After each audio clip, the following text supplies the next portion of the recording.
Happy New Year, and here we go, some new Doctor Who.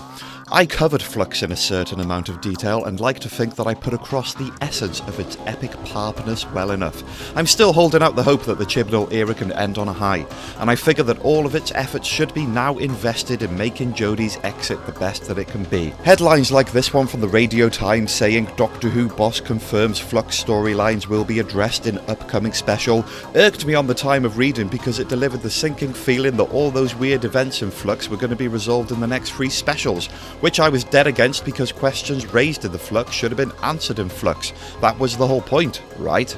Chosen Chimp here.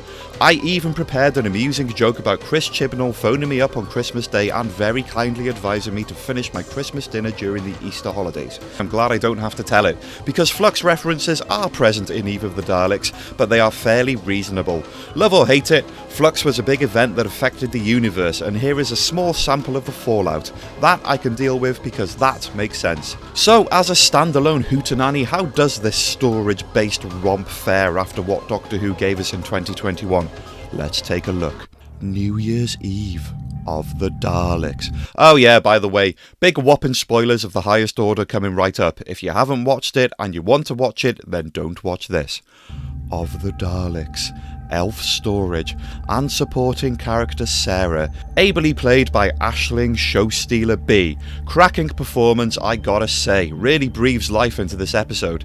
This isn't quite the centre stage narrative used in Blink or Love and Monsters, etc., but the episode starts with her and ends with her and is in essence about her, with the Doctor and co making waves along the way. Because of some dude called Jeff who we never get to see, she's stuck in this boring place on New Year's Eve, and her only company when she'd rather be partying with her many pals is Nick. A nice guy but a bit of a drip, you get the idea. Collects things from his ex-girlfriends. It's okay, he's safe, he's just a bit lonely. Don't worry Sarah, it will all be okay in the morning. Oh no wait, hold up. Time Lord, Daleks, loop.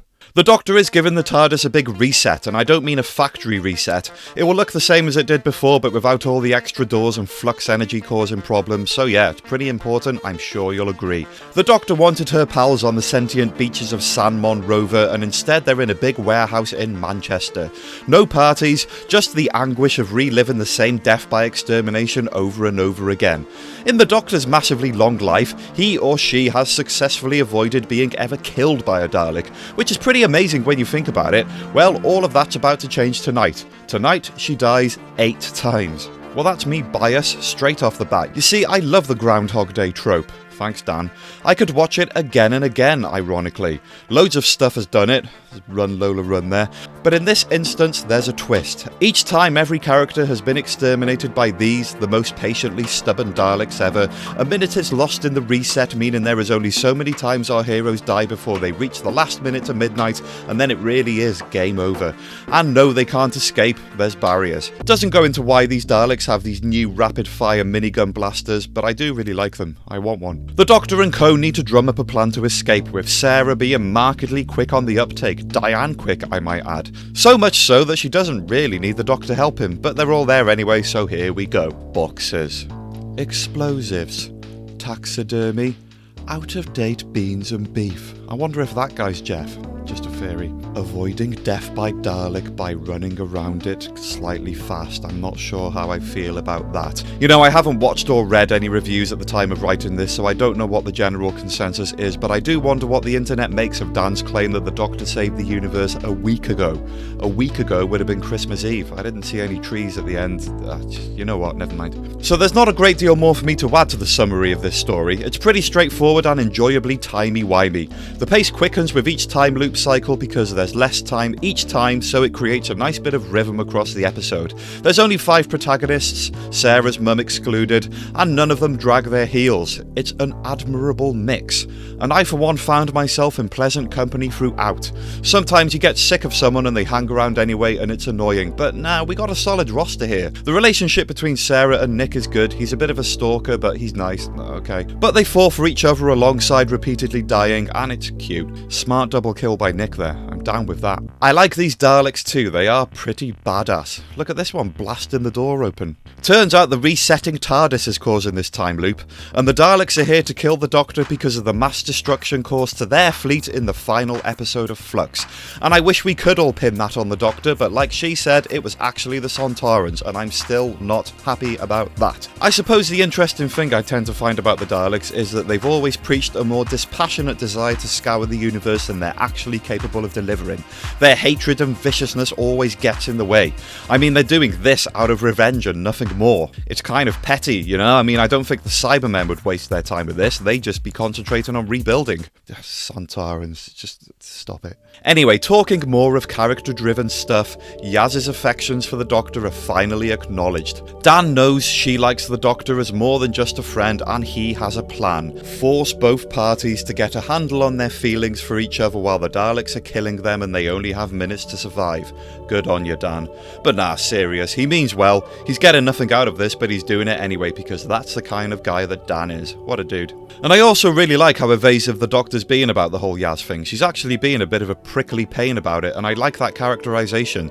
She gives Yaz a worrying glance at the end of the episode, and I figure that maybe she's thinking, you don't want to be falling in love with a 1,000-plus-1,000-year-old Time Lord, it won't end well. It would have been safer for you if we never met. That kind of thing. Lots of regret and complications and mixed feelings, and she's right.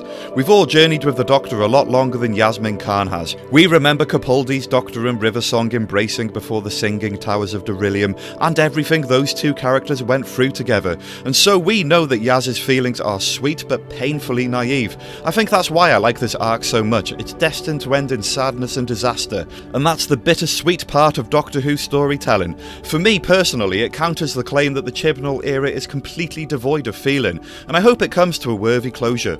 There's a lot of other stuff I like about the Doctor in this episode too. A lot of grit, much less of the bubbliness. The traits we saw during the better segments of Flux manifesting with consistent increase. This incarnation appears at the end of their tether, and I'm grateful for the development.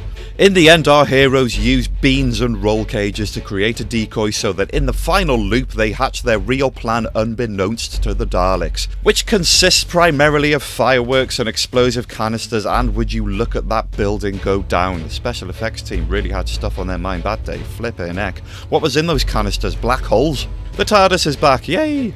Either the Daleks was only ever going to be a bit of filler, what with Flux to the left of it and the closing act of the 13th Doctor's tenure to the right, maybe. But watching it, I came to realise that with Chris Chibnall's storytelling being largely based around the principle of taking the entire universe and cramming it into a biscuit tin, and with many of the self-contained episodes of the first Whittaker series being pretty solid overall, that standalone was the way to go. Call it Chibnall playing to his strengths, calming yourself down and just making an episode of Doctor Who.